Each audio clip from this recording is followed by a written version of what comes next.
No Middlemen The Trust. The community center basement was cool, smelling of old floor wax and new hope. Jamal stood at the front of the room, smoothing out a large hand-drawn map on the table. Around the table sat a group of people who had seen too many promises come and go. Miss Turner watched him with her arms crossed, her eyes narrowed in a way that asked, "How is this any different?" Jamal cleared his throat. "We've spent our whole lives paying for things we don't own," he began, his voice steady. "Today, we talk about how we stop the leak." Jamal pointed to a diagram of a bucket with holes in the bottom.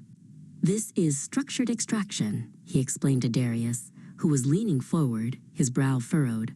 "Every dollar we earn here, for rent, for groceries, for power, it flows straight out of our neighborhood to corporate offices across the country.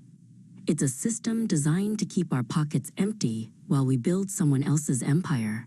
We work hard, but the value of that work never stays in our hands."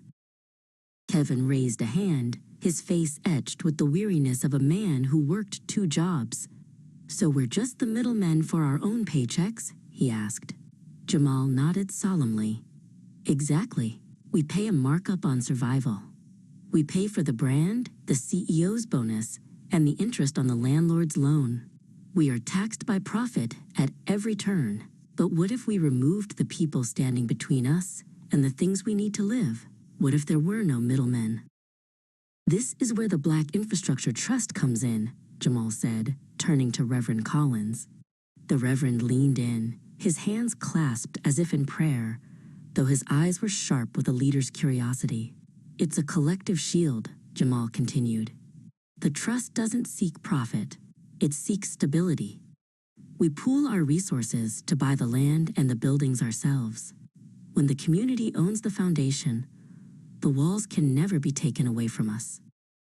Aisha, who ran the community garden, began tapping numbers into her calculator. She looked up at Ms. Turner, a spark of excitement catching in her eyes. "Jamal is talking about at-cost living," Aisha whispered. "If the trust owns the grocery store and the solar panels, we only pay what it actually costs to produce the food and the power.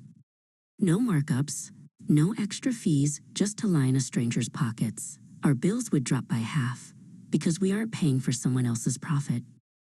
Jamal walked over to Aisha and placed a hand on the map, circling a block of abandoned warehouses. "Community ownership means we aren't just renters in our own lives," he told her. "We become the stewards. If a pipe breaks, we fix it because it's ours.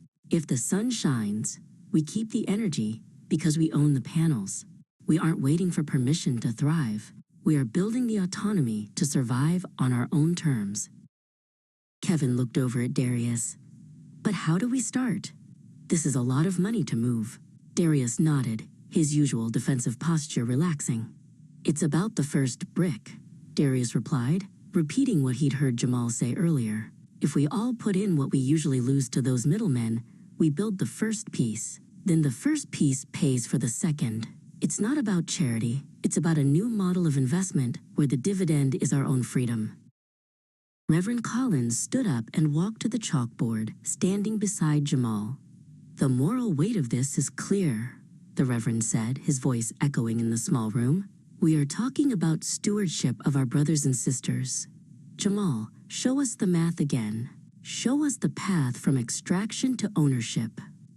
Jamal began to write furiously, the chalk clicking against the board as he charted the flow of resources back into the community's hands.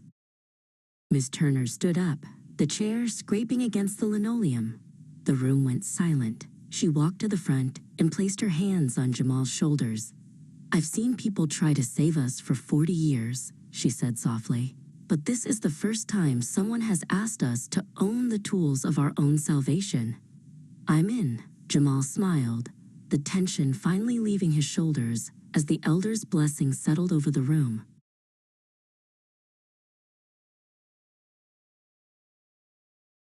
As the sun began to set, the group walked out of the community center. Aisha and Darius stopped on the sidewalk, looking out at the street.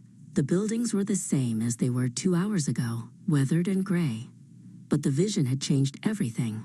They weren't looking at a neighborhood in decline. They were looking at a foundation. The middlemen were gone. The future, finally, belonged to them.